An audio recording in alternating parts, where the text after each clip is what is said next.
Este es el VIH, ¿no? Eso nos hemos quedado la semana pasada. Y habíamos visto el virus de la influenza. Bien, jóvenes, este es otro virus que siempre causa problemas en cuanto se refiere al proceso infeccioso, a su sintomatología y también pues en algunos puntos de la historia que se ha puesto pues maligno, maligno como tal. Ya más adelante vamos a ver debido a qué se debe eso, ¿no? Fíjense, es un virus con ARN y sin embargo tiene envoltura. Y como tal, a diferencia del virus del VIH y del virus de la hepatitis A, su ARN tiene pues sentido negativo. ¿Qué significa eso? Que su ARN, que va a tener que sintetizar el ARN mensajero a través ¿Cómo de se esta. llama eso?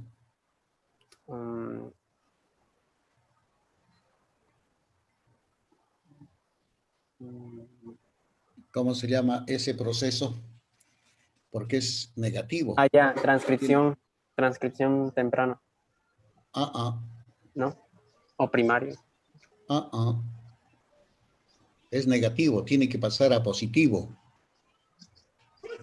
¿Cómo se llama ese positivo?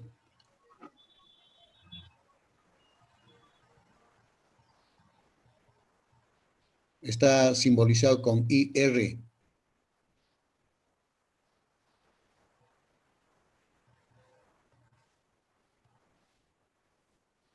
Un intermediario replicativo, que puede ser una polimerasa. Sí, claro, ¿no? Un intermediario replicativo mediado por una polimerasa, ¿no? Que va a hacer de que ese sentido negativo pasa a ser positivo. Ahí recién se comporta pues como ARN mensajero, ¿no? Y fíjense, hay tres tipos de virus de la influenza, el A, el B y el C. Y esta es una microfotografía electrónica de cómo es el virus, ¿no? Ahora, cuando digo ARN simple de sentido, vamos a ver cómo está distribuido ese ARN. Fíjense, ¿no? Genoma segmentado, 8 segmentos en el virus de la influenza A y en el de la influenza B, y 7 segmentos en el virus de la influenza C, ¿no? ¿Cuántos tiene acá? A ver, cuenten. 8. 8. Entonces, puede ser de cualquiera de estos. Voy a poner el láser. Puede ser de cualquiera de estos, ¿no? Y ustedes vean, son segmentados. Ya habíamos tenido ese problemita ya con el del genoma segmentado, ¿no? O mejor dicho, esa característica que tienen estos virus que tienen su genoma segmentado, que son propendentes pues a mutar constantemente, ¿no? Acá. Morfológica y estructuralmente, fíjense qué es lo que tiene, ¿no? Sus proteínas estructurales, las nucleoproteínas, tienen la matriz, las glucoproteínas de superficie, que son la hemaglutinina, que son estas de rectangulares, y la neuraminidasa, que son estas de acá como honguitos, ¿no? Ahí está. Entonces, jóvenes, esto es lo que le confiere. Ahora, ¿qué función cumple la neuraminidasa y qué función cumple la hemaglutinina? Vamos a ver. Fíjense, la hemaglutinina es una glucoproteína pues, de superficie que constituye aproximadamente el 80% de las proteínas expresadas en la superficie viral, es decir, acá. Bien, tiene dos subunidades, la hemaglutinina 1 y la 2. Ahora, la función principal de la subunidad, o mejor dicho, de la hemaglutinina, está basada en la subunidad 1, ¿no? Que es la responsable de la unión con los receptores que contiene ácido siálico presentes en la membrana celular. La afinidad de la hemaglutinina por el ácido siálico en sus diferentes conformaciones determina si un virus influenza tiene la capacidad de infectar células humanas o si se replicará exclusivamente en células aviares. Entonces, como tal, jóvenes, la hemaglutinina de subunidad 1 es esa la responsable, que le permite pues unirse a los receptores de la membrana celular, ¿no? Y la subunidad 2, que no está acá, le permite el ingreso, es decir, la fusión y el ingreso del virión hacia el interior de la célula hospedera, ¿no? Ahora, en nosotros, este ácido ciálico es pues principalmente del tipo alfa 2,6. Y en las aves, fíjense, es alfa 2,3, ¿no? Acá. Ahora, la neuraminidasa es una glucoproteína con actividad sialidasa, es decir, enzimática, ¿no? Su principal función es liberar la progenie viral, cortando las uniones entre la hemaglutinina y el ácido ciálico de la célula infectada. Fíjense los dos tipos acá que tiene esa característica. Ahora, ¿cuáles son las funciones de la neuraminidasa? Prevenir la agregación de los viriones liberados, es decir, los libera paulatinamente, ¿no? Romper los enlaces, como se ha visto aquí, del ácido N-acetilneuramínico del moco para que el virus pueda establecerse en el aparato respiratorio. Se les había mencionado que la vellosidad respiratoria está cubierta pues por un moco y por un moco espeso, ¿no? Espeso. Entonces,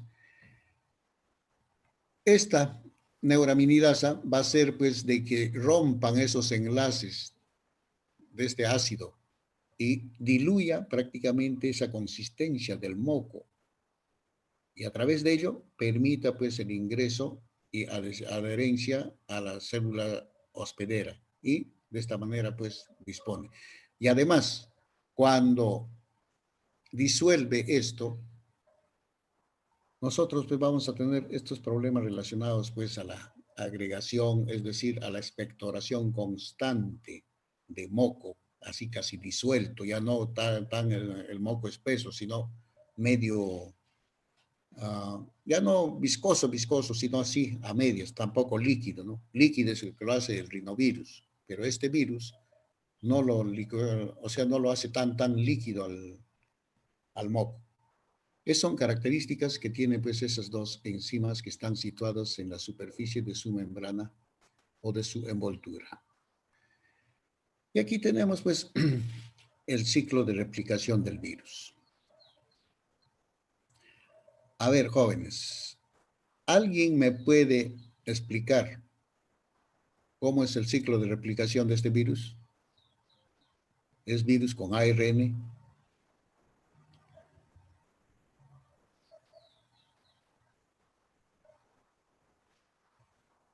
A ver, ¿cuál de los tres mosqueteros?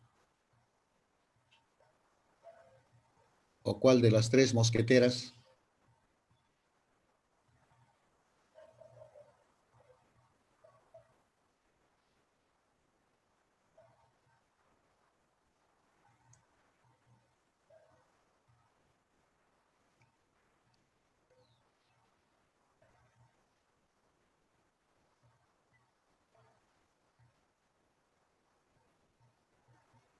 ¿Nadie?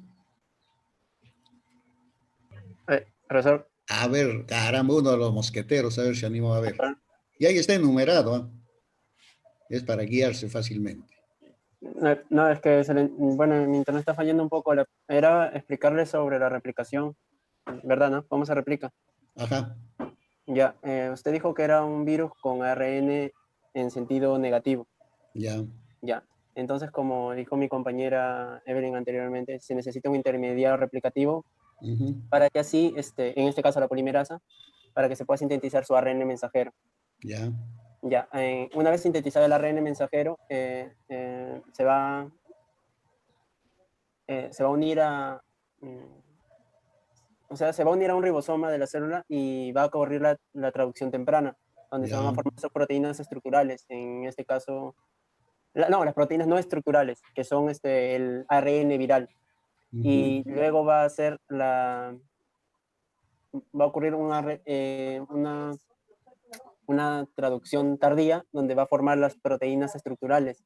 En Ya. este caso va a formar lo que son los capsómeros para que posteriormente se forme la cápside. Ujú. Ya, y como es un virus con envoltura, una vez que va a salir de la célula, va a salir con un pedazo de su membrana, Ajá, en la cual se va a convertir en su envoltura. Es su envoltura, prácticamente, del virus con ARN. claro, Ujú. ¿no? Muy bien. Y como tal, jóvenes, pero ¿tú estás viendo la imagen? Sí, profesor. Solo que de lo que me he guiado con lo que yo sabía, o sea, con mis propias palabras. Claro, o sea, teóricamente, ¿no? Sí. Muy bien. Fíjense, a diferencia de otros virus con ARN, ¿no?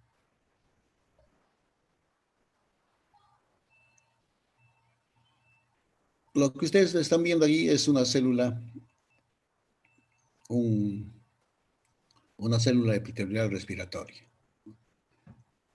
Aquí, ¿ven el láser? Sí. Ya, aquí está el virus, ¿no? Aparentemente, pues, esta membrana citoplasmática es similar al de la membrana citoplasmática de la célula hospedera. Y por lo tanto, ¿cuál sería su forma de ingresar? Por endocitosis. Por, Fusión de membranas. claro, así normalmente debería entrar por fusión de membrana, ¿no? Pero ¿qué sucede? Fíjense, esto no ingresa por fusión de membrana, sino simplemente por endocitosis, fíjense. La célula así, tipo la viropexia, así. Ahí se está imaginando, lo envuelve acá y lo introduce al virus hacia el interior del citoplasma, o sea, al interior de la célula, ¿no? Aquí está el virus. Entonces, a nivel endosómico, recién va a comenzar a desintegrarse esta membrana citoplasmática, esta membrana, mejor dicho, esta envoltura viral, y va a dejar libre, pues, uh, el ácido nucleico. Pero este ácido nucleico es de sentido negativo. Y este es el único virus, jóvenes, con ARN. ¿Qué será esto que está acá?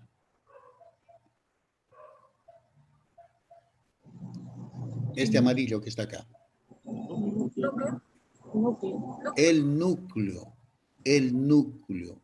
Aquí va a ingresar al núcleo y recién acá, a través, como les mencioné, va a depender de una polimerasa y recién aquí se va a sintetizar su ARN mensajero, ¿no? Acá. Y este ARN mensajero, ya como Renato lo explicó, va a cumplir pues con lo que todos los virus hacen, ¿no? Su traducción temprana para sintetizar proteínas no estructurales, y esas proteínas no estructurales son pues estos de acá. ¿Qué son estos? ¿Qué son estos que estoy señalando? Ácidos nucleicos. Ácidos nucleicos, ¿no? Ácidos nucleicos. Y después, a través de una traducción tardía, va recién sintetizar las proteínas estructurales, acá. Y estas proteínas estructurales, poco a poco, ya tenemos la materia prima, acá, y comienza ya a ensamblarse, y fíjense cómo se libera. Se libera así de esa manera. Durante este proceso, jóvenes, de replicación, es el que suceden pues toda una serie de cambios o modificaciones relacionadas con la mutación de este virus. Ahora, ¿quiénes son los reservorios del virus de la influenza? Fíjense, las aves, el cerdo, toda una serie de animales y nosotros igualmente, acá. ¿Esta es una zoonosis o no? Sí. Sí es una zoonosis. ¿Por qué? Porque son virus de aves y que pueden ser transmitidas pues al humano, ¿no? Al humano. Ahora, ¿nosotros podemos transmitirle a las aves? Según la figura dice que no, Que solamente no. ¿Al cerdo? al ser. Al cerdo sí. El virus del cerdo se intercambia con nosotros, ¿no? Entonces, ¿cómo se llamará este tipo? Si esto es zoonosis, ¿cómo se llamará este tipo?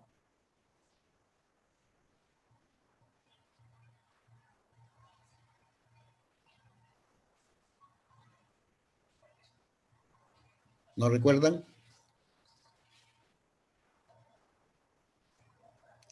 Animal, humano, zoonosis. Humano, animal.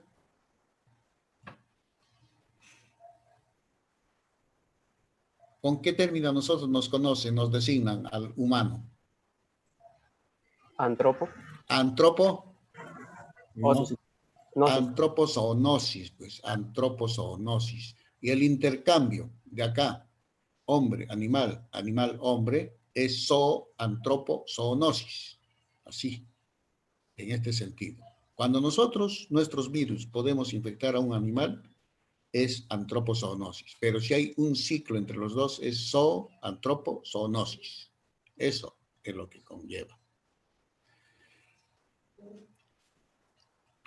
Los subtipos de la hemaglutinina y de la neuraminidasa, ¿no? En el virus del tipo A. Fíjense cuántos subtipos hay. Hasta 16. Y en la N hay hasta 9. ¿No? Entonces se codifica pues HXNX. No sabemos. Ahora, hoy en día, ¿qué subtipo lo tenemos?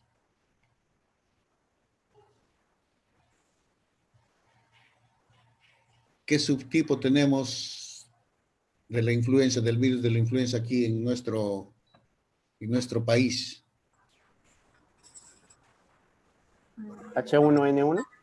Claro, pero no digan H1N1, sino AH1N1, porque es Ya. virus A, ¿no? Si me dicen H1N1, ¿qué tipo de virus será? No olviden decir AH1N1.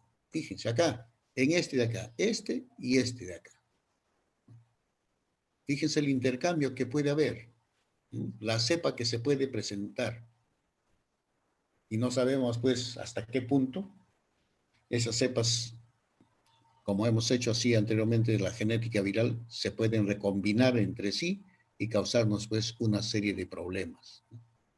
Fíjense los subtipos que afectan hasta el momento al humano. La 1, la 2, la 3, la 5 y la 7 y la 9, en relación a la hemaglutinina.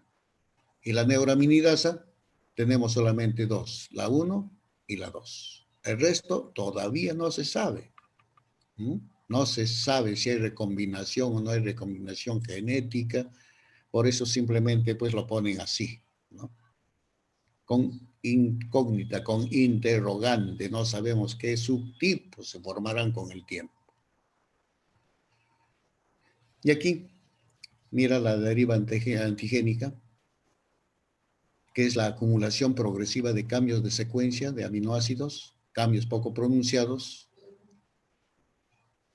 de la influenza A, B y C, responsables de las epidemias anuales y locales cepas estacionales, ¿no? Ahí está su ARN, ahí está su hemaglutinina, neuraminidasa, todo esto de acá.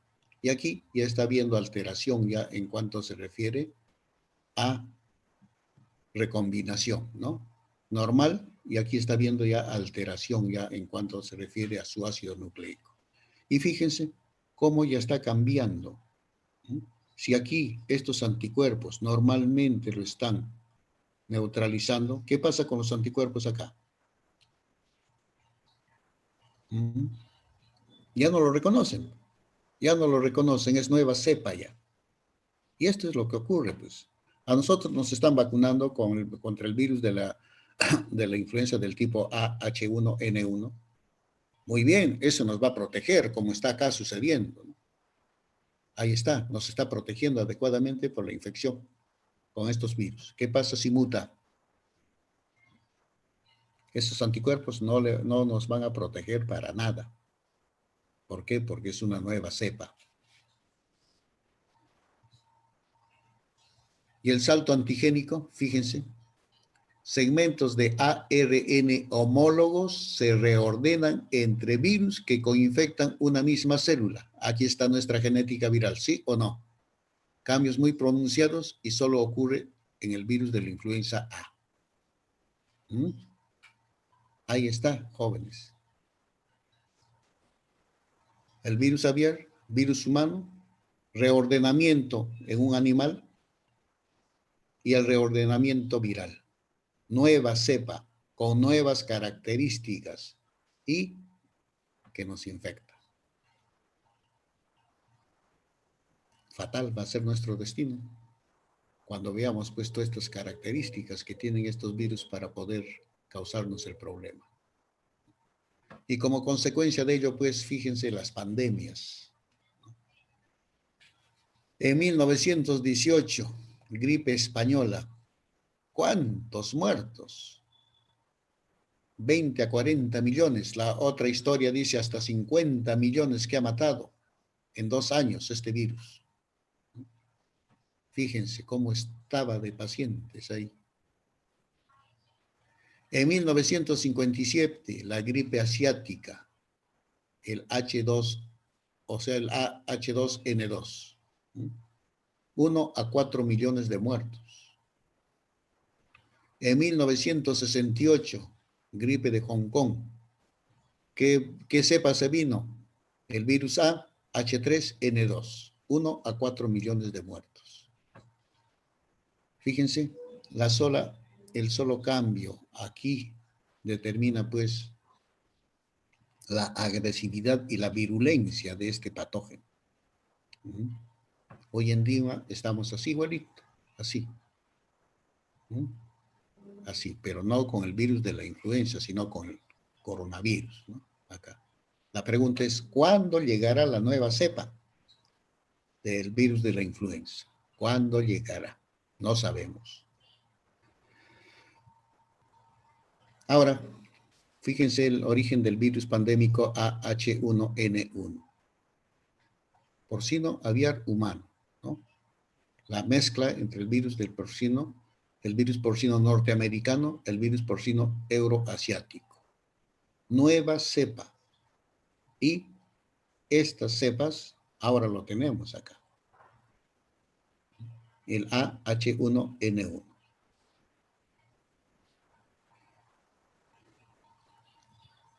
Bien, eso era lo que faltaba, jóvenes, determinar del virus de la influenza. Como sabemos muy bien, estos son virus que hasta el momento no tiene pues una vacuna así tan determinante que nos proteja de todos sus subtipos, ¿no? Tanto de la hemaglutinina como de la neuraminidasa. Es cambiante constantemente, no constantemente, sino periódicamente, cada 10, 15 años que viene. ¿Cuándo se ha venido? ¿Cuándo se vino el virus del tipo H1N1? ¿Qué año? ¿Aló? En el 2009. 2009.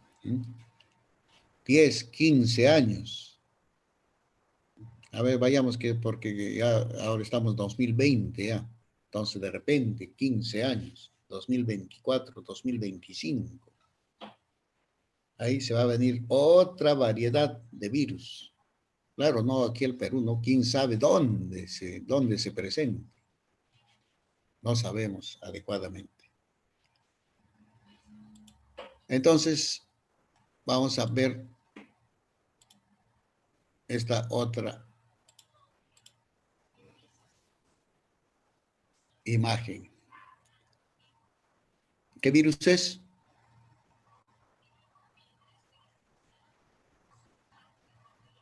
¿Aló? Coronavirus. Coronavirus, ¿no? Coronavirus. Y nos está mirando la sinvergüenza, o el sinvergüenza, ¿no? Nos está mirando, tío, como un cíclope.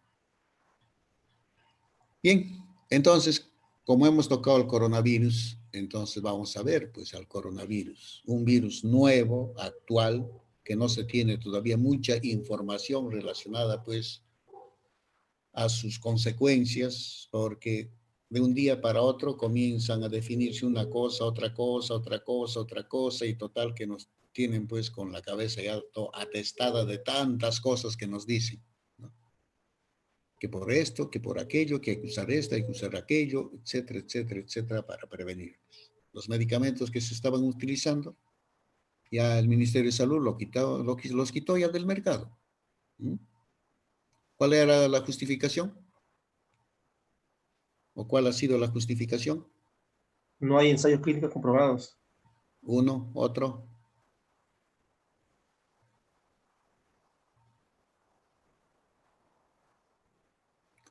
Otra justificación que mencionó la Que ministra no está aprobado por el Ministerio de Educación o algo así. de Educación. ¿Qué tiene que ver de educación con esto? De salud, disculpe, de salud. Ah, ya. No, ha puesto otra justificación. ¿No recuerda nadie?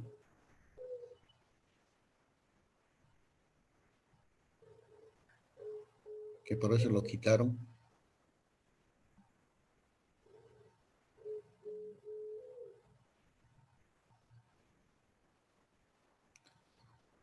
Mencionó pues que tanto la citromicina, el dióxido de cloro y la ivermectina, que han sido utilizados en los pacientes COVID, los que han muerto, los pacientes que han muerto, la mayor cantidad de ellos ha sido porque han utilizado estos medicamentos, dice. Es decir, que no tiene mucha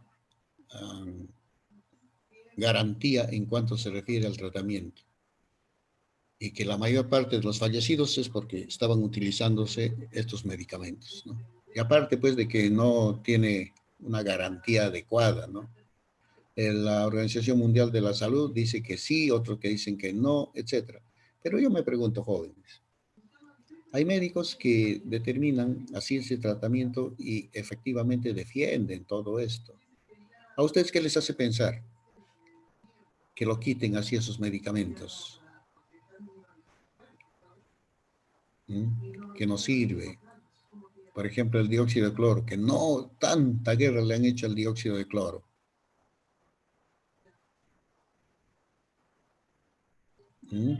Poder económico. El poder económico, pues las grandes transnacionales se ven afectadas así. A ellos les conviene de que sigamos nosotros enfermos. ¿Para qué? Para recibir el tratamiento establecido. Y eso es dinero para ellos. Que no compren, utilicen dióxido de cloro, es pérdida para ellos. Pero bueno, así son pues las políticas de gobierno, las políticas económicas, todo eso. Cada quien. Y aquí está pues nuestro coronavirus. Como podemos ver, jóvenes, el coronavirus igualmente tiene como ácido nucleico un ARN monocatenario. ¿Qué significa esto?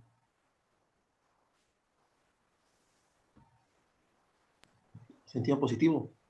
¿Qué significa?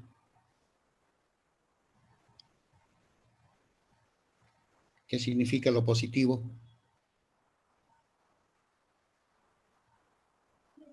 Que va a tener, se va a comportar como ARN mensajero. Claro, pues ya de frente se comporta como ARN mensajero, ¿no? No necesita todavía de su intermediario replicativo. Igualmente tienen envoltura, fíjense, ARN con envoltura, y al igual que el virus de la influenza, o parecidos, fíjense, son pleomórficos. No tienen una simetría así estándar, ¿no?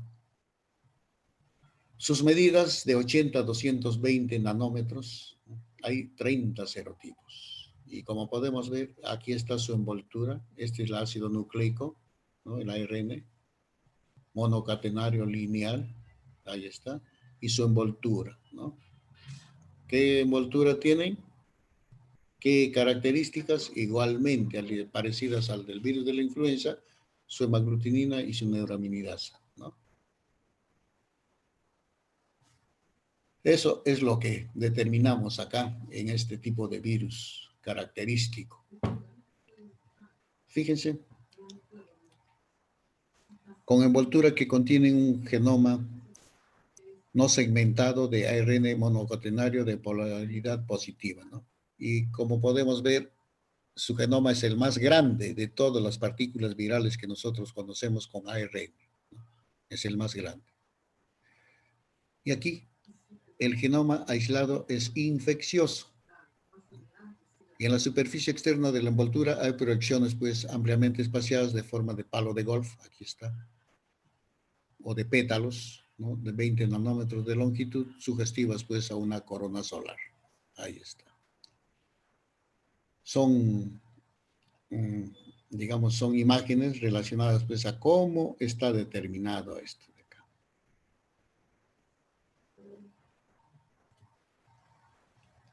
Constituye un grupo de virus que causan pues enfermedades que van desde un resfriado común hasta que nos pueda matar, ¿no? Hasta las infecciones graves, ¿no? Y existen 4 subgrupos, alfa, beta, gamma y delta, ¿no? Los coronavirus humanos más comunes son estos de acá, el 229E, que es alfa, el NL63 alfa y 2 betas, ¿no? Acá. Ahora otros coronavirus, el MERS, el SARS y nuestro nuevo coronavirus, el que hoy día lo tenemos, ¿no? El COVID 2019. Entonces, jóvenes, esto es lo que nosotros tenemos. Este MERS y este SARS se refiere pues a esto, ¿no? Síndrome respiratorio del Medio Oriente y el síndrome respiratorio agudo severo, ¿no? Acá, el MERS y el SARS. Profesor, Dime. el virus, bueno, el coronavirus actual no es SARS-CoV-2. Claro, este de acá, acá, sino que esto ya lo han puesto en 2019. Oh, ya. Así, es el SARS-CoV-2. Ahí. Bien, al igual, ¿qué significa ese primer párrafo? Puede ser causado también, son infecciones por animales. Claro, nos pueden contagiar los animales, ¿no? Las personas de todo el mundo comúnmente se infectan pues con el coronavirus, esto que les he mencionado, esto de acá. A veces los coronavirus que infectan a los animales pueden evolucionar y enfermar a las personas y convertirse pues en un nuevo coronavirus humano. 3 ejemplos recientes es este, ¿no? El que actual tenemos el SARS-CoV, aquí está, y el MERS-CoV, ahí está. En 2019, nuestro actual virus es un beta COVID, este de acá, un beta, con al menos un 70% de similitud en la secuencia genética con el SARS-CoV y ha sido denominado pues 2019 nCoV, ¿no? Por la OMS. Ahí está. Esto generalmente es el más común que se utiliza, porque ya hablando epidemiológicamente, dime Roger. Profesor, una consulta. ¿Qué cosa significa el 229 NL63? ¿A qué se refiere con eso? 219 es el año. No, no, arriba, en coronavirus humano, 229 Ah, estos de acá. Sí. Estos son pues sus siglas que le han puesto dependiendo de o sea, así como códigos que le ponen a los virus. Estos son como códigos. Puede ser de repente por país, de repente por algo, pero son códigos que le ponen. Y aquí tenemos al coronavirus, causante de 2 epidemias, el MERS y el SARS, ¿no? El MERS, transmitido por dromedarios a los humanos, y el SARS, transmitido pues por los murciélagos a los humanos, ¿no? Pero hay duda. ¿Por qué? Porque dicen aquí, serían las fuentes que transmite el virus a la civeta y a los humanos, ¿no? Es una duda que todavía. Y eso es lo que atribuyeron los primeros casos cuando mencionaron pues a esos pobladores de Wuhan y en noticiero todos sacaron pues a una chica inclusive comiendo un murciélago, ¿no? Entonces que le hacen pues esa atribución, que el murciélago es el causante de todos esos datos o de ese problema viral. La transmisión circula entre animales, pero puede transmitirse al humano, ¿no? Se transmite por vía aérea, ya sabemos, contacto de secreciones, contacto con objetos contaminados. Eso es obvio ya. Esa es la razón por la cual nos dan pues todas esas medidas de prevención, ¿no? La mascarilla, lavado, no tocarse los ojos, no tocarse la boca, la nariz, etcétera. Previamente tienen que lavar, desinfectarse. Todo. Cuando hablamos de las sintomatologías, esto es una sintomatología todavía un tanto leve, ¿no? Fiebre, tos, falta de aliento, dificultad, problemas de diarrea. Pero ya en casos graves, aparte de esto, ya viene pues esto ya, la neumonía, el SARS, ¿no? El síndrome respiratorio agudo severo, hay insuficiencia renal y finalmente pues la muerte, ¿no? Este es el que mata. El VIH no mata. Virus de la hepatitis B mata, pero de años. ¿Este en qué tiempo nos puede matar? En semanas, ¿no? En semanas. Su periodo de incubación 7 a 15 días. Severo, pam, pam. En menos de un mes ya estamos adentro ya, ¿no? Ya estamos adentro ya. Y como les dije, tratamiento para una enfermedad viral no hay. No hay. No existen medicamentos ni vacuna. La vacuna está en estudio, está en proceso, está en... Pero para la sintomatología sí, pues hay tratamiento. Para la fiebre, para aliviar la dificultad respiratoria, para todo eso sí hay tratamientos. Pero el proceso infeccioso sigue, sigue y sigue. Los médicos lo que hacen lo posible cuando ven el tratamiento, pues que los pulmones no colapsen, ¿no? No colapsen. Eso es lo que requieren. Pero ustedes saben de la historia de este cómico ambulante que falleció. La Bibi. Ajá. Fíjense, este muchacho ha padecido de COVID. Se ha recuperado del COVID. Se ha recuperado. Por lo tanto, inclusive sus compañeros decían que estaban ya organizando nuevamente para volver a rehacer todo eso. Pero ¿qué sucedió? Que este virus pues, le había dejado una secuela, ¿no? A nivel pulmonar se habían formado pues estructuras fibróticas. Y cuando es fibrosis, es pues cicatriz, es tejido muerto, ¿no? Que no sirven para nada. Entonces, eso es lo que le ha complicado a este muchacho y eso es lo que lo mató. ¿No? Eso es lo que lo mató. Y como dicen, pues, después de padecer de un COVID así severo, hay mucha secuela en cuanto se refiere a problemas pulmonares, ¿no? Chacaliasa.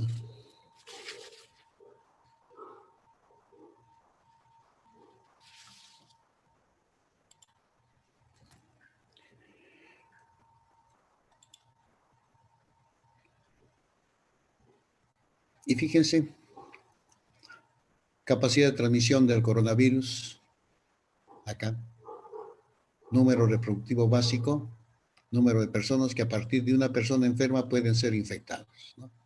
Acá. Acá inicialmente a 5 personas. Aquí, uno, este está enfermo, nuevamente puede reinfectar, sanos, sanos, sanos, ¿no? El infeccioso y el susceptible. A comparación con los demás virus, acá, virus del sarampión, ¿no?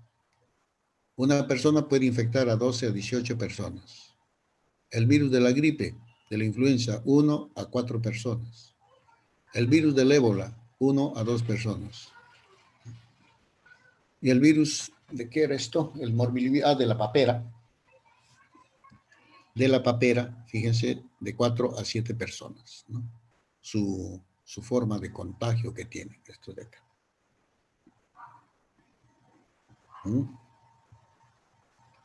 Y esta es su replicación. A ver, ¿alguna chica puede explicarlo esto?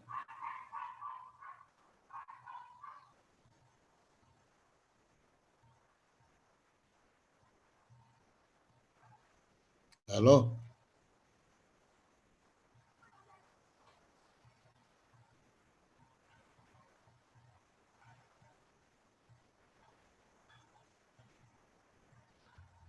¿Aló? O llamo. Y cuando llamo, es con nota.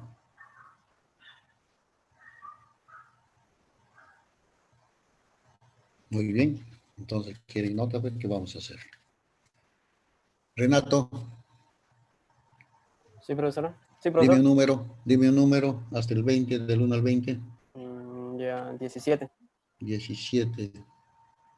García Vivian.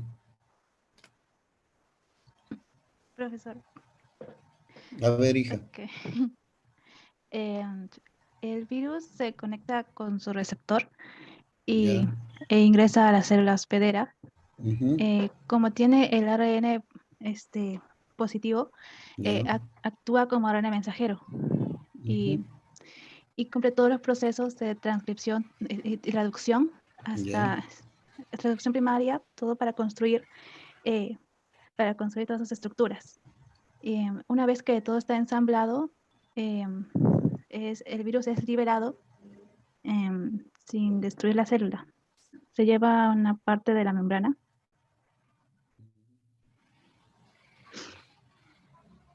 O sea, en una traducción temprana todo se lleva a cabo No, no, eso. no, no, no. En la traducción temprana se construyen, se arman sus estructuras, no, sus proteínas no estructurales, o sea, Ya, el ácido nucleico, y ajá, luego en la traducción tardía arma las proteínas estructurales, que ujú, serían como sus capsómeros. ya, Luego sigue la etapa de maduración en la que ensambla todas sus ujú. estructuras, y de allí él se libera, sale de la célula, llevándose una parte de la membrana de la célula hospedera. Ya, muy bien.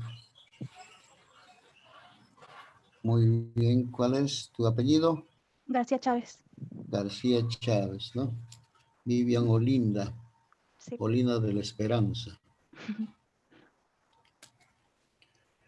Y como pueden ver, pues jóvenes, fíjense, esta es parte de su ácido nucleico, es decir, su fragmento molecular, ¿no? Entonces, ese fragmento molecular determina, tienen unos espacios determinantes que van a hacer que se codifiquen específicamente todas estas características que tiene la membrana del virus, ¿no? Acá. Y lo va a codificar, fíjense, aquí está el ácido nucleico que lo está codificando todo eso y está sumándose a ello. Ahora, van a utilizar el aparato de Golgi, ¿para qué? Para que a través de ellos, estos se pongan en una vesícula, acá, y finalmente, pues, por exocitosis van a salir así, se liberan así. No se llevan nada de esto, simplemente se liberan.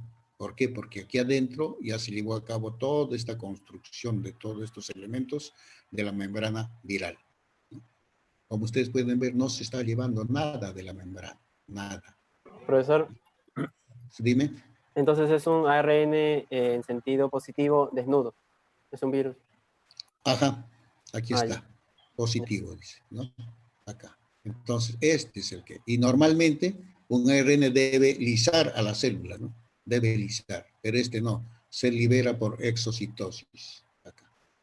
Ingresa por sitio receptor, endocitosis, aquí está el ácido nucleico que es positivo, y comienza pues su secuencia de ARN mensajero, todas estas consideraciones relacionadas a las características de la membrana.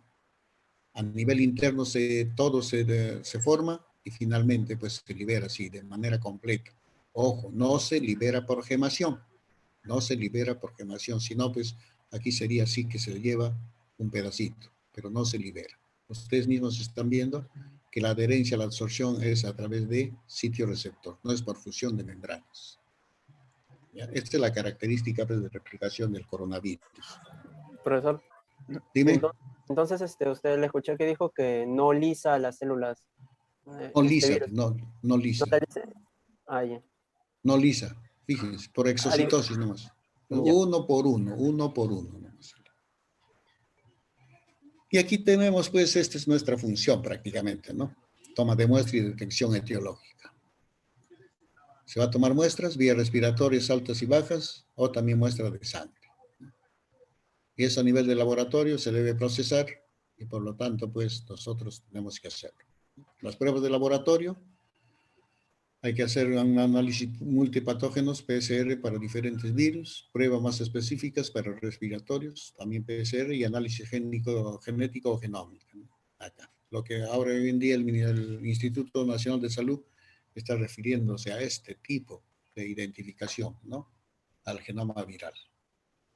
Y a través de las pruebas moleculares se está obteniendo, pues, esa, digamos, eficacia en cuanto se refiere a su identificación y diagnóstico.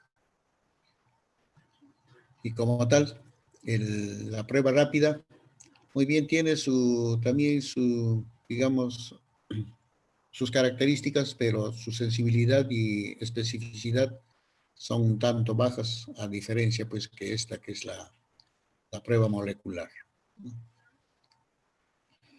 Muy bien. Entonces, a eso se refiere, jóvenes, nuestro coronavirus actual. Todavía no tenemos muchos datos relacionados a esto. Y por lo tanto, con el correr del tiempo, claro que se tienen ahora datos, ¿no? De la epidemiología de la enfermedad, en tales ciudades, todo eso, ya tal como lo está informando, pues, el Ministerio de Salud, ¿no? Y eso ya, pues, en cualquier, digamos, información, fuente de información, lo podemos. Dime, Roger. Profesor, una consulta, desde que salió el coronavirus en Wuhan, ¿por qué no hay mucha incidencia en China? Por ejemplo, cercanos a China, a la provincia de Wuhan. En Hong Kong, por ejemplo, en Pekín, Sí. ¿no? Esa es la duda. Esa es la duda. Es el misterio, mejor dicho, no la duda. Ese es el misterio. ¿Por qué? Todo el mundo se pregunta. Si de Wuhan ha pasado a todos esos lugares y las ciudades altamente pobladas, Pekín, Hong Kong, hay otra ciudad importante en China. Shanghái. No. ¿Cómo se llama Se me fue, caramba, estaba hablando y se me fue, y estoy ya con la alemana ya. Bueno, se me va a venir, pero eso es lo que determinan, pues. Hay mucho misterio en cuanto se refiere a su aparición, ¿no? Y a su diseminación. Así es, un momentito.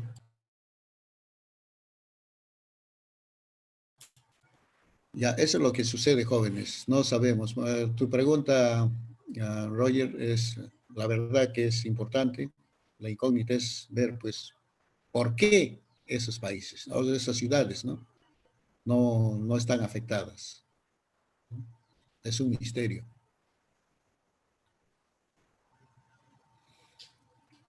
Muy bien, entonces vamos a continuar. Ahora vamos a ver a este tipo de virus, a los paramyxovirus, virus causantes, pues, de estas enfermedades, ¿no? Sarampión, la parotiditis, etc. Ahora, generalmente en niños, ¿no? Las paperas y el sarampión.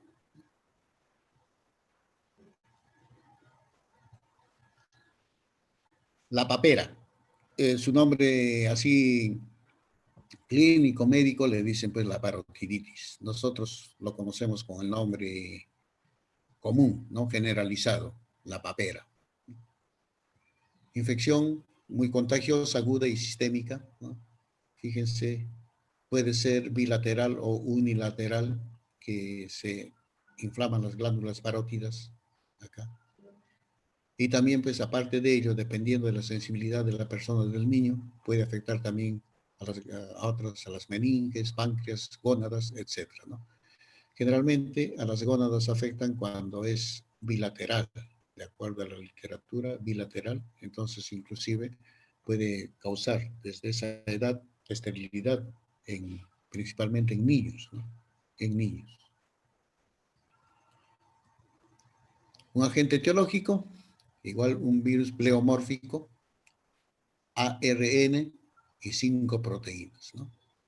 Felizmente existe una sola variedad, por eso es que hay vacuna contra esta.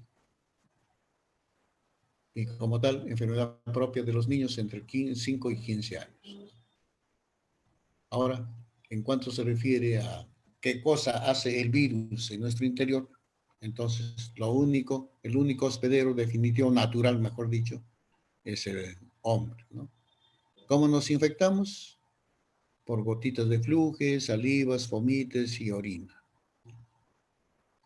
El virus inicialmente se replica en el epitelio de las vías respiratorias y de ahí ingresa a la sangre, ocasionando pues una viremia.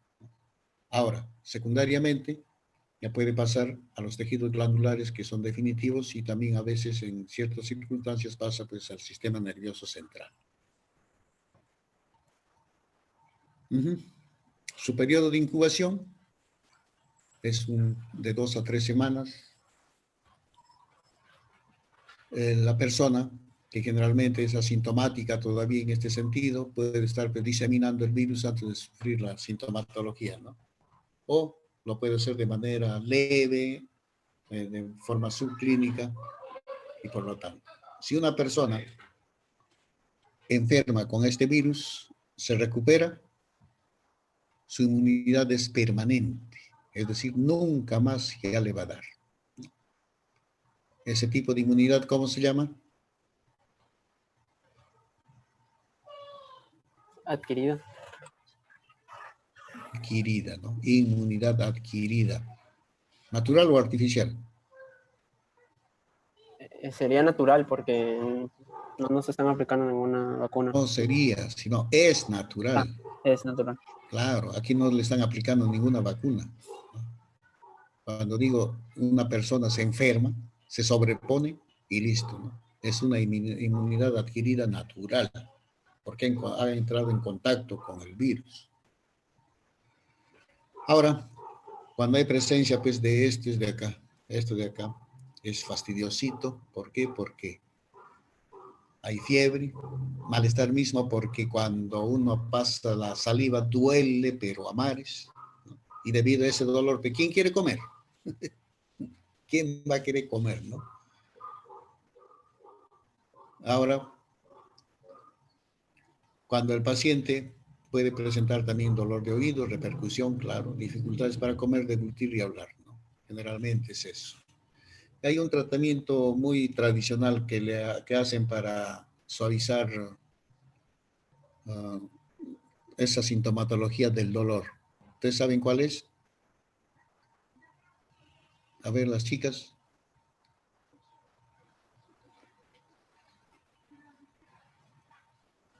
¿Aló? ¿Qué pasa con las chicas? ¿Qué pasa con las chicas que no están participando?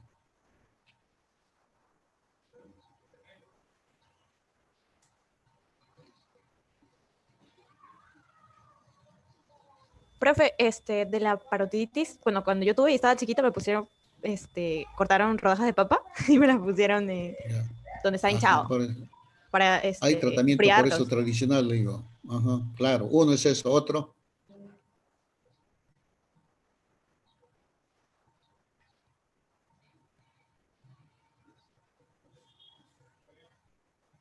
Otro.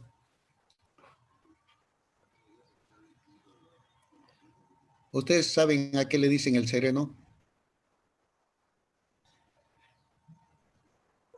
A la humedad de la mañana, de las primeras Ajá, horas. de la madrugada, ¿no? Al frío de la madrugada, ¿no? Al frío. Entonces, hay otras personas, pues, yo les digo esto, el tratamiento tradicional que lo practican allá en la sierra, ¿no?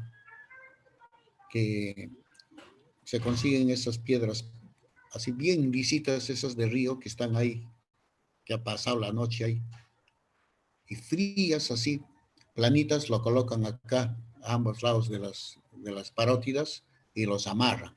Los amarran aquí a la cabeza como fuese así, como si estuviese con dolor de muela, ¿no? Así. Entonces, eso dice pues que suaviza bastante el proceso inflamatorio de esta enfermedad.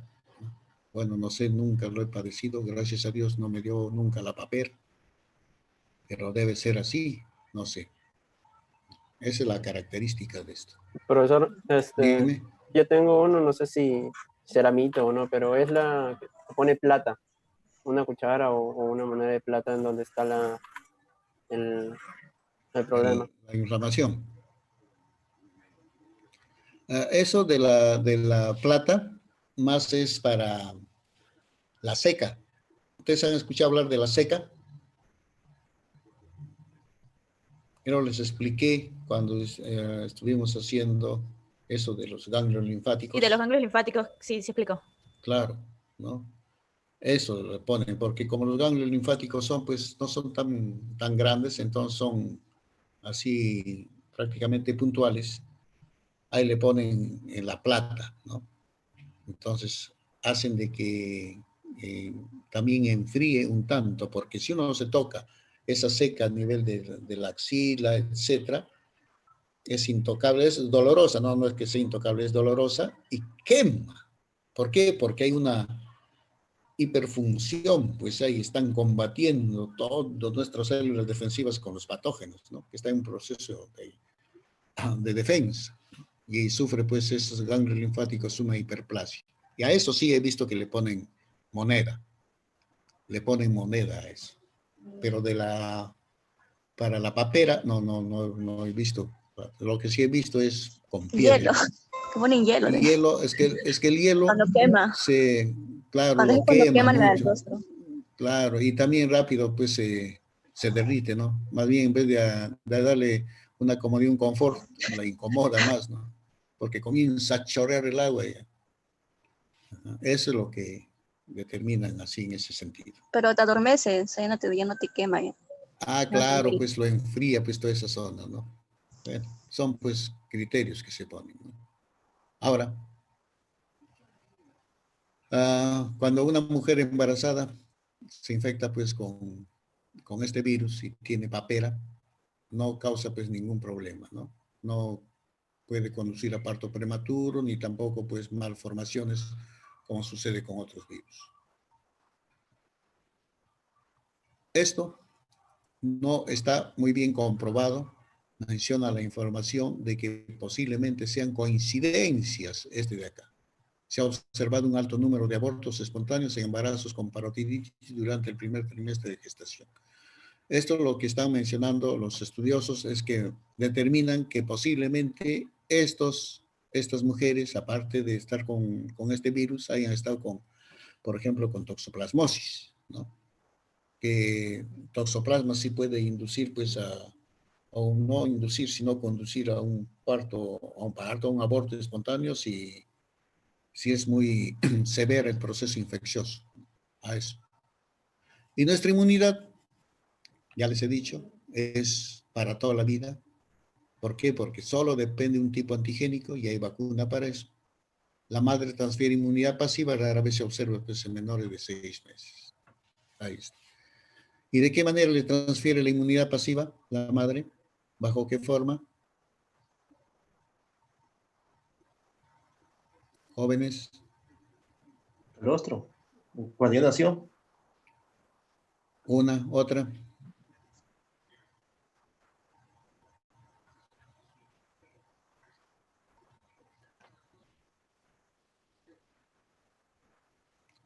Durante el embarazo.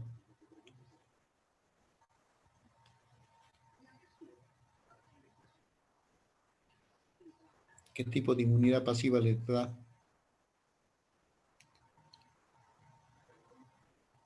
¿No recuerdan? El único que atraviesa la barrera placentaria. Las inmunoglobulinas G, cuando la mujer está embarazada, defiende el feto. Claro, la IgG, pues. Ese es un tipo de inmunidad pasiva, ¿no?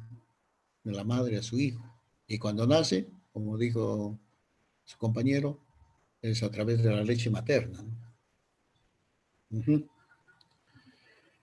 Y el tratamiento, fíjense, como es doloroso, analgésicos, ojo, aquí no hay para eliminar al virus, es solamente son medidas así que se dan pues para aliviar esa incomodidad que tienen los niños principalmente, ¿no? Aplicar compresas frías o templadas en la región parótida. El dolor testicular se puede aplicar usando compresas frías. Existe una vacuna eficaz con virus atenuados. Y su empleo pues se recomienda en niños mayores al año, en adolescentes y adultos, ¿no? Estos de ahí. Tanto este como estos de acá. A una criatura pues de meses no le vas a poner compresa fría, todo eso, ¿no?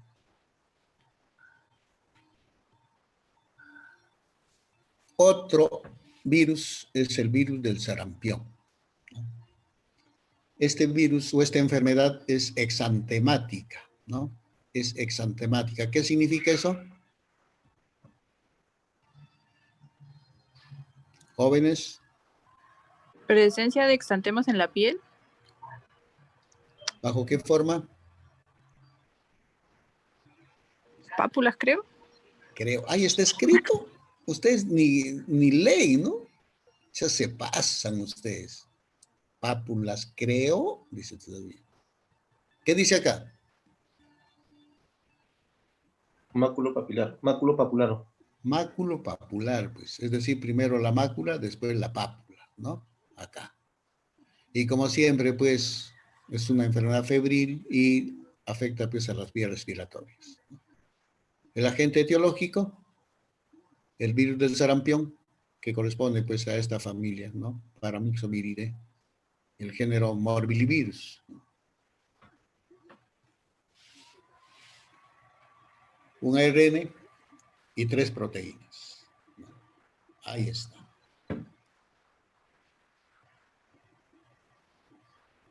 ¿Cuál es la epidemiología del virus del sarampión?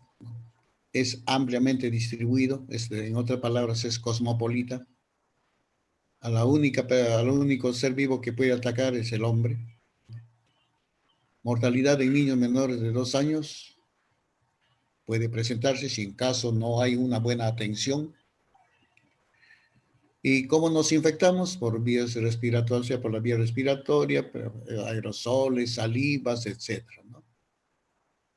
Inicialmente, cuando el virus nos invade, se replica primeramente una replicación primaria en el epitelio respiratorio y de ahí se disemina pues por el torrente sanguíneo, ¿no?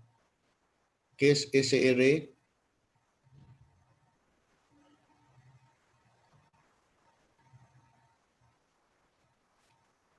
Sistema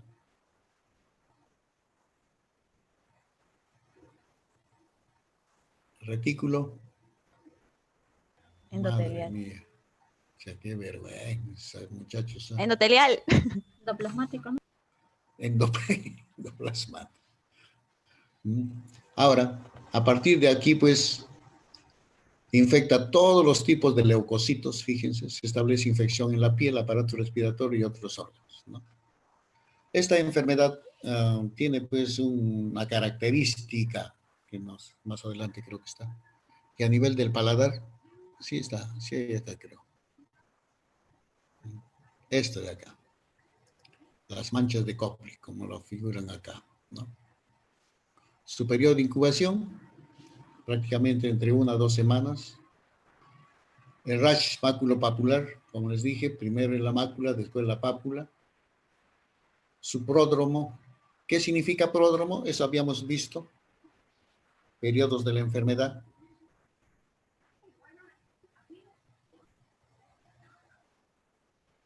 ¿Recuerdan o no? Es como un síntoma, o sea, algo que indica que algo anda mal, algo así. Que algo anda mal. Es como una señal, Nada. ¿no? A ver, ¿cuáles son los periodos de la enfermedad? A ver, recuerden.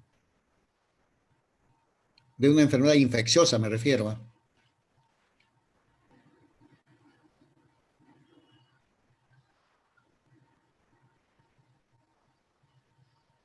¿No recuerdan?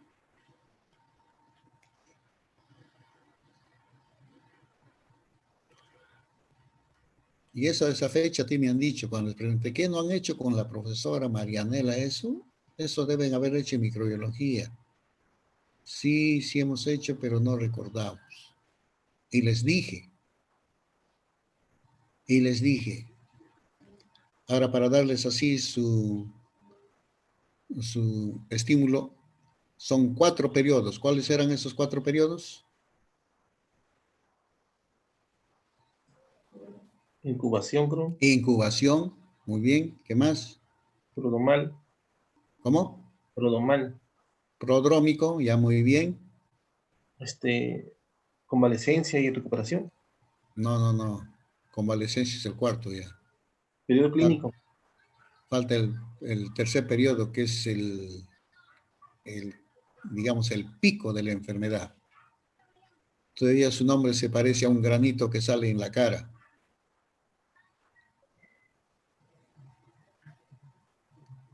Desarrollo. ¿Qué granito sale en la adolescencia? Acné. Pero no era acné, les había dicho, no es con N, sino con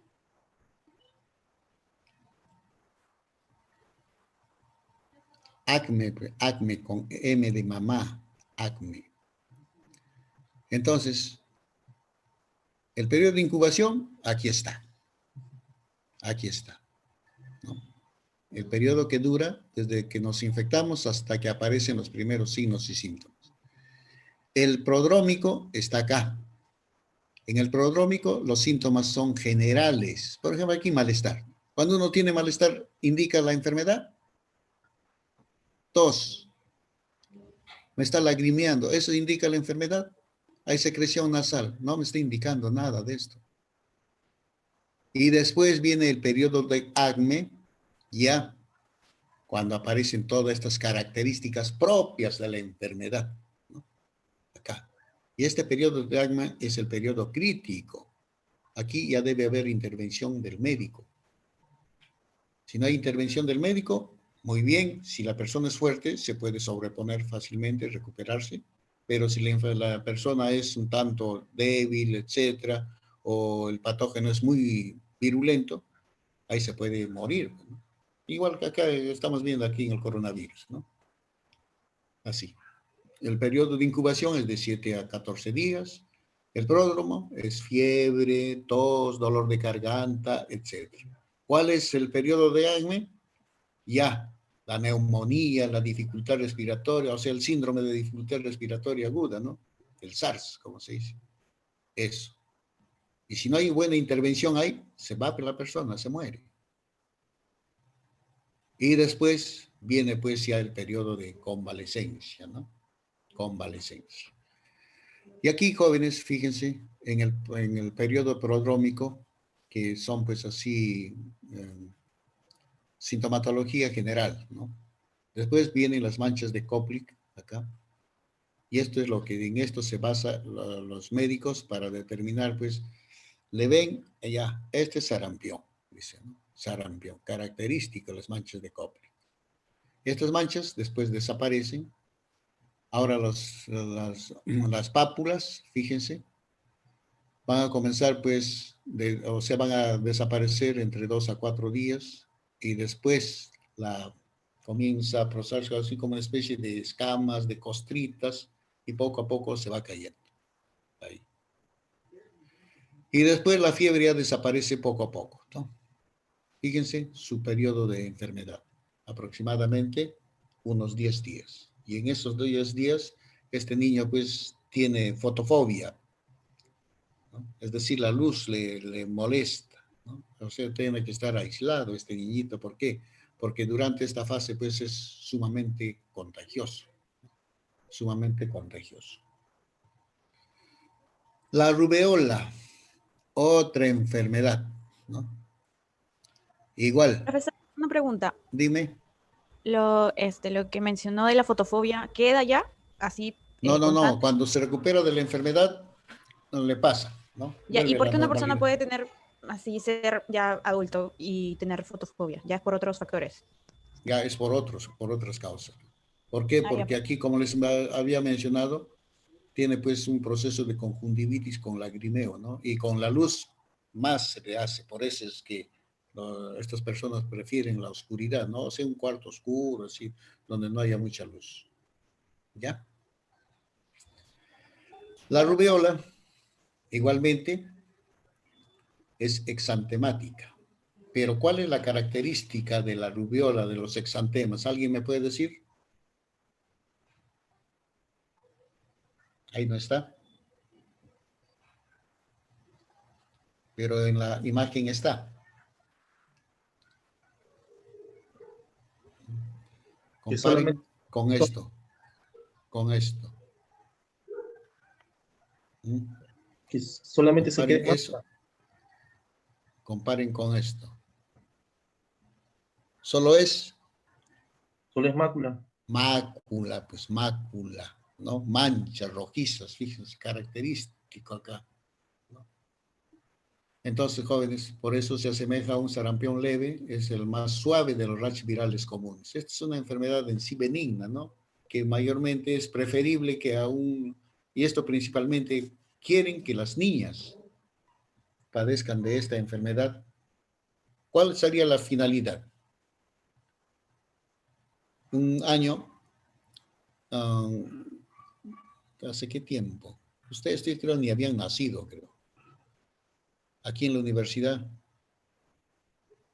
hicieron pues una promoción así para que las chicas que no sean edad reproductiva se infecten con el virus de la rubiola. ¿Cuál sería la finalidad? Porque es una enfermedad benigna, no pasa nada. La persona tiene su sintomatología, todo esto, y listo, le pasa. ¿Cuál es la finalidad? Esto de aquí, jóvenes, esto de acá. Si esta niñita, por decir si se trata de una niña, no se sabe si es varón o mujercita, pues vayamos que es una niña, se infecta, padece de rubiola, y la inmunidad que le confiere es permanente, ¿no? Entonces, cuando crece, se vuelve mujer, puede tener su embarazo acá, y como ya tiene los anticuerpos, entonces va a proteger a su hijo, ¿no? Es decir, ya no. Pero si esta niña, hecha mujer, no tiene anticuerpos contra la rubiola y durante su embarazo le da, entonces, acá, ahí está pues el famoso TORCH, ¿no? El síndrome TORCH, el complejo TORCH, dicen, ¿no? La R es relacionada pues a la rubiola. Entonces son enfermedades congénitas con malformación fetal. Ahí está. Aquí está. Dice, pues, puede infectar al feto y dar lugar a una serie de malformaciones congénitas y retardo mental a un gran número de fetos infectados, ¿no? Este virus ahí sí es severo, pero en esta condición es benigno. Igualmente, un virus formado por cápside interna helicoidal, de ARN y proteínas, ¿no? Pertenece al grupo de los togavirus. Su epidemiología es sumamente contagiosa, si está la persona con síntomas o sin síntomas, con tal de que esté, en menor grado que el sarampión. El sarampión pues ya es un tanto, digamos, complicadito, ¿no? Periodo de incubación, aproximadamente pues entre 1 a 2 semanas, o mejor dicho, 2 a 3 semanas. El virus se propaga mediante las gotitas, son virus respiratorios, se infecta el aparato respiratorio y de ahí pasa. Generalmente estos virus, su replicación primaria lo hacen en las células del aparato respiratorio y de ahí pasan pues a la sangre. Es más frecuente en primavera, en este periodo, por ejemplo. Ahora estamos ¿en qué estación estamos? Primavera. Primavera. ¿Por qué con interrogante te dicen primavera? Si recién a partir del 22 de diciembre es el verano. Debemos estar al tanto de nuestro clima.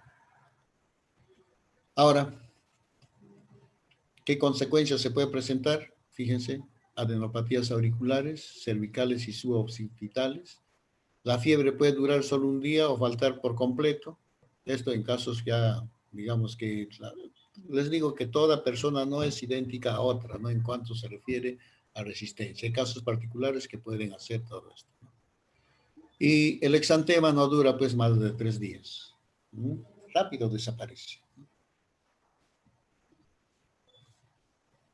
Cuando les dije el periodo de recuperación, ¿qué significa?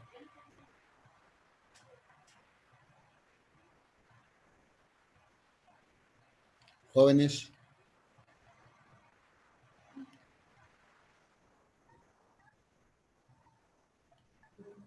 Aló.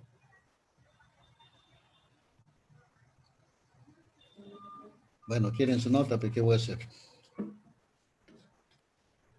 Ñam, ñam, ñam, ñam. Almidón. Sí, almidón, digo. Almidón. Yo, profesor, diga. A ver, ¿cuáles son los 4 periodos de la enfermedad infecciosa? Periodos.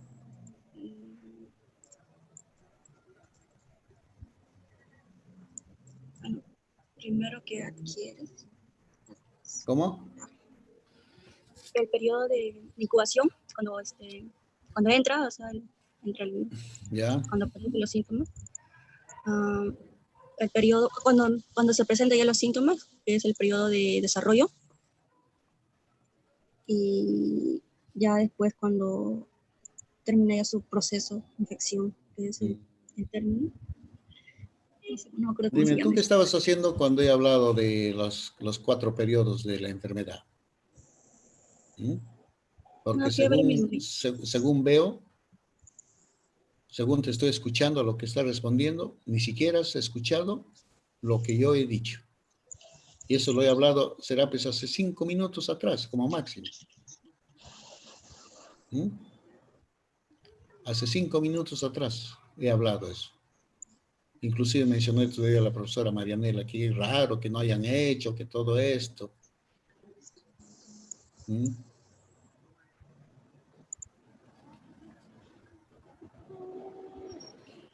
Así estamos mal, estamos mal.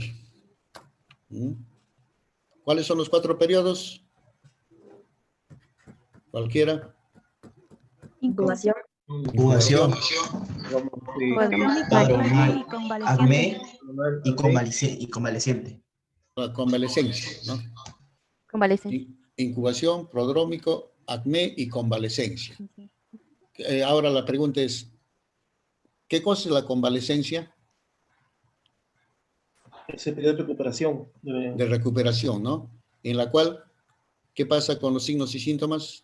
Donde los síntomas van desapareciendo. Van desapareciendo, ¿no? Van desapareciendo. Ahora, fíjense, ese periodo de convalecencia puede ser todavía de 2 formas. Y eso también les he dicho. En crisis o en lisis.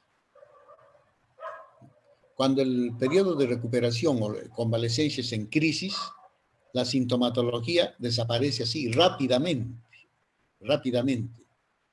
Pero cuando es en lisis, la sintomatología dura días, ¿no? Dura días para desaparecer. Es decir, en otras palabras, desaparece lenta y paulatinamente. Acá. ¿Cuál será la convalecencia?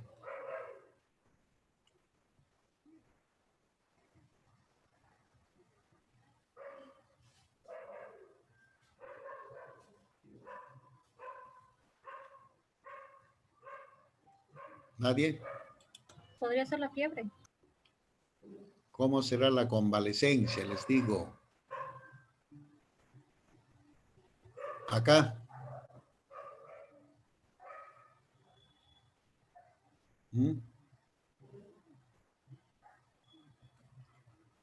Acá. Y acá. ¿Notan diferencia o no?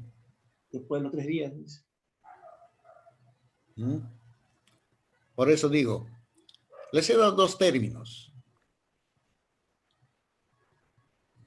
¿Qué tipo de convalecencia será? Lisis. Lisis. Dice ahí no dura más de 3 días. En cambio acá, ¿qué dice? Fiebre desaparece al 4º o 5º día.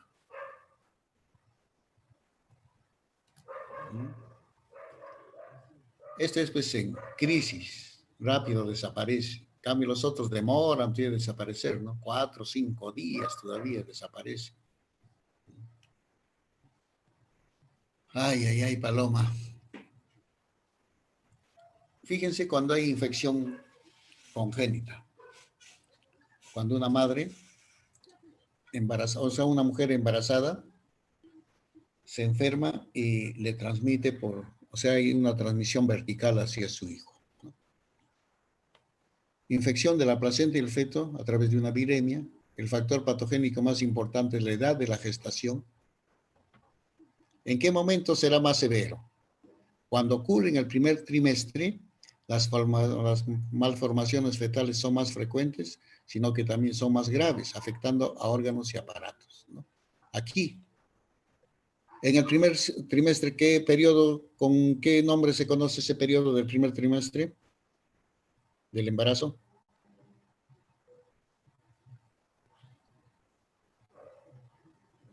Embriología.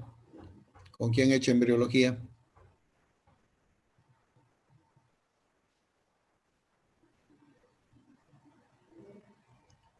¿Quién les enseñó embriología?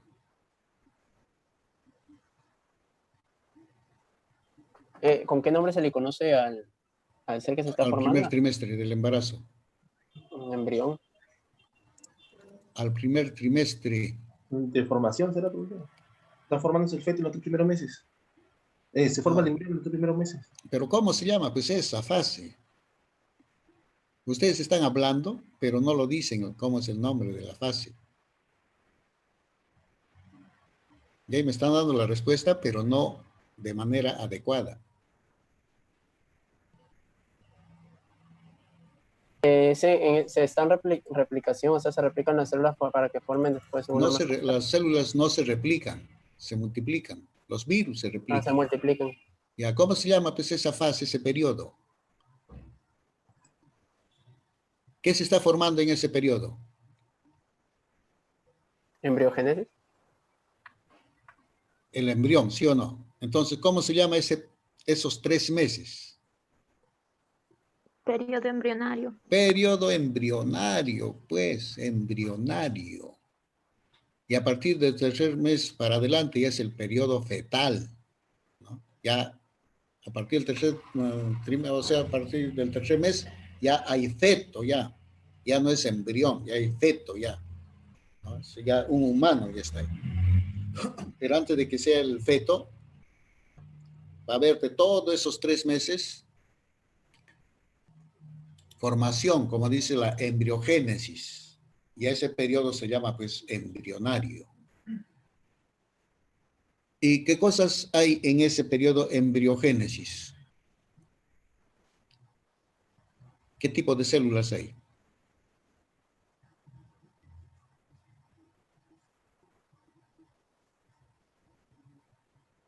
¿Mm?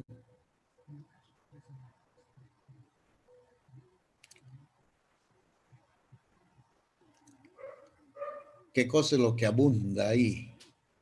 Hay un grupo de células muy específicas. ¿Con qué nombre se les conoce ese tipo de células específicas?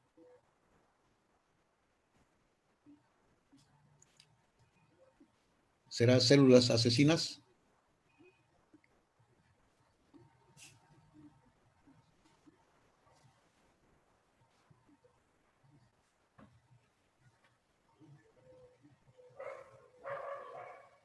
Y no creo que no hayan hecho eso en el curso de embriología, eso, ¿eh?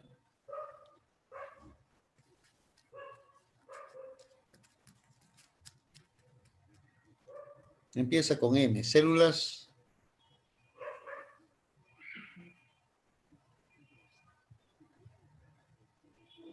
¿Aló? ¿Mesentéricos? No. ¿Células madre? Células madre, pues, o también se llama células pluripotenciales. Y estas células madre, cada cual tiene su función específica, ¿no? Hay una célula madre que se va a multiplicar y que va a dar origen, por ejemplo, a los miembros superiores. Hay otros que van a dar origen a los miembros inferiores, otros a los ojos, y así sucesivamente. Esas células tienen esa misión. Y a medida que pasan pues los días, las semanas, poco a poco van formando el nuevo organismo humano. Primero a través de un proceso embrionario y después pasa ya la formación del feto ya, ¿no? Y el feto lo que le queda es simplemente aumentar de tamaño y desarrollar nomás ya. ¿Por qué? Porque está formado ya. Es decir, es un humano, pero en miniatura el feto. Pero antes del feto, ¿hay humano? ¿Así hay un cuerpo humano a la vista? Les pregunto.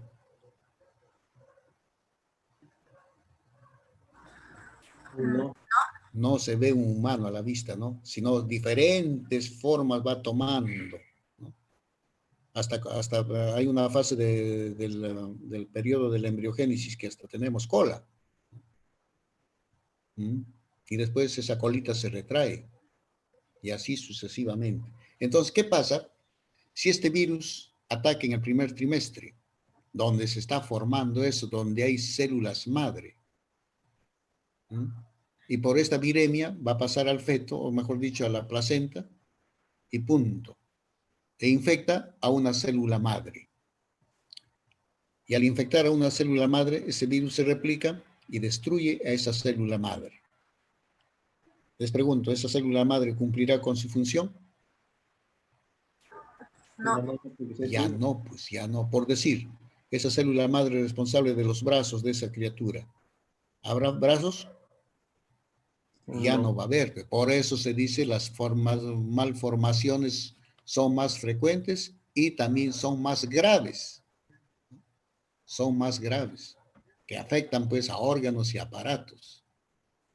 Eso es lo que sucede, jóvenes, en ese sentido, ¿no? Es muy severa cuando es transmitida de madre a hijo.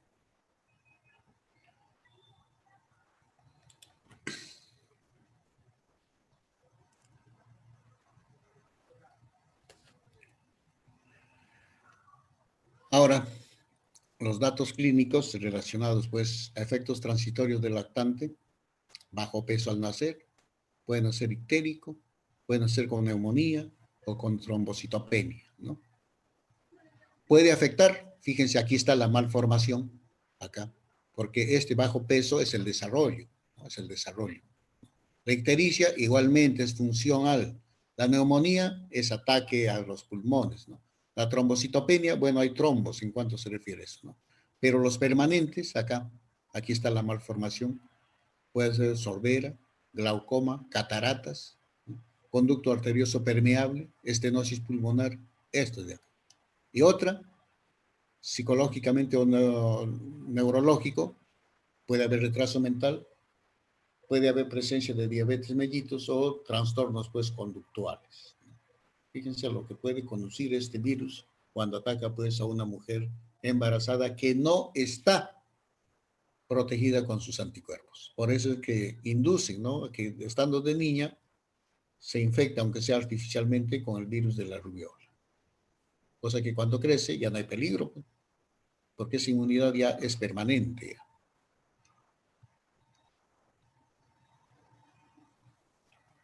Esto del herpes ya lo vamos a ver ya la próxima clase.